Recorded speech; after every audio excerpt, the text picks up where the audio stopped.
नमस्कार विद्यार्थियों, हिंदी विषय में कक्षा 12वीं कविता के बहाने कुंवर नारायण जी की लिखी हुई कविता है।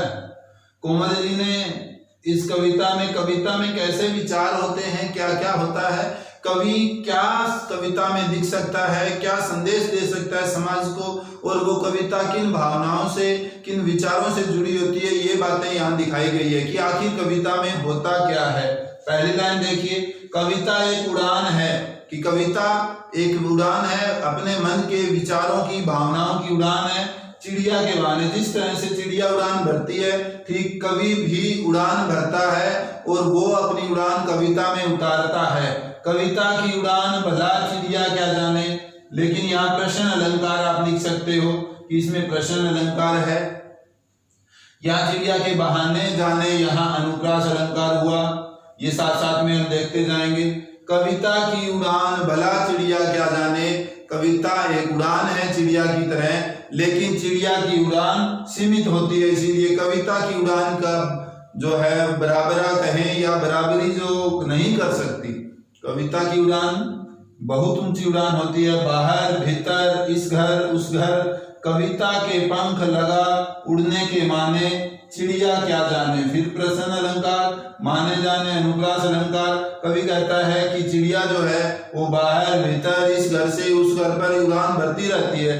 ठीक कविता के माध्यम से भी कवि के विचार, कवि यहाँ के वहाँ के, दूर दूर दराज के, देश विदेश तक के जो है चिड़िया की उड़ान सीमित हो जाती है। यहाँ की चिड़िया विदेश में शायद ही जाए, वहां की उड़ान भरे, लेकिन कविता के माध्यम से कवि जो है वो विदेशों की बातें या सारे जहान की बातें जो है वो कविता में लिख देता है। फिर कहा कविता एक खिलना है फूलों के बहाने, जिस तरह से फूल खिलते हैं वैसे ही कविता खिलती है। फूलों से लोगों को खुशी मिलती है, महक आती है, और मौसम जो है या वातावरण जो है वो सुहावना हो जाता है। ठीक कविता के माध्यम से भी कविता ही ऐसे ही खिलती है।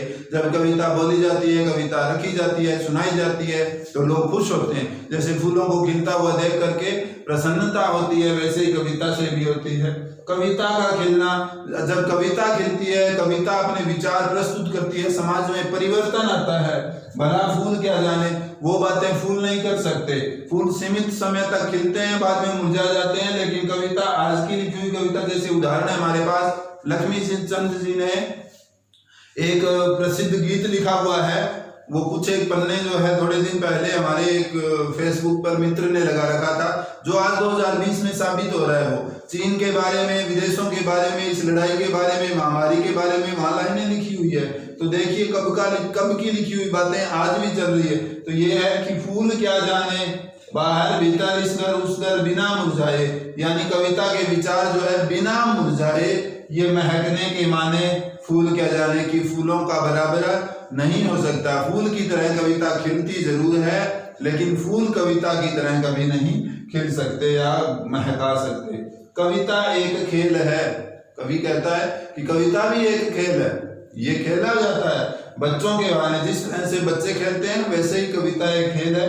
बच्चे नहीं देखते बाहर जाना है, भीतर जाना है, इस घर में खेलना है, उस घर में खेलना है, सब घर एक कर देने के माने सारे घर एक हो जाते हैं। उनसे कोई द्वेष, वैर भाव, किसी भी प्रकार के कोई विचार नहीं रखते जब बच्चे खेलते हैं।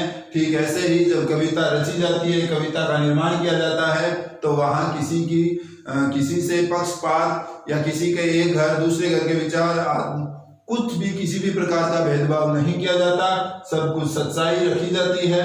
फिर कहा कि बच्चा ही जाने, यानी एक घर देने के माने बच्चा ही जाने। कविता की फिर से बात आई कि आखिर कविता क्या है। कविता के माध्यम से कवि ने कहा कि जिस तरह से चिड़िया उड़ान भरती है, कविता में भी कवि उड़ान भरता है। जिस तरह से जो फूलों का महकना होता है, कवि भी वैसे कविता के माध्यम से वातावरण को सुगंधित, वातावरण को मनोरंजन बनाते हैं। इसके बाद बच्चों के खेलने की बात आई कि कविता भी एक खेल की तरह, एक पहेली की तरह होती है। यह भी समाज का दर्पण, लोगों के सामने जैसा समाज है, जैसे समाज लोगों के विचार है, ये सब कविता में रखा जाता है। ये थी एक छोटी सी कविता। इस कविता से आपसे 5, 7, 10 प्रश्न पूछे जाएंगे, जिनके आप उत्तर लिख करके भेजेंगे। धन्यवाद।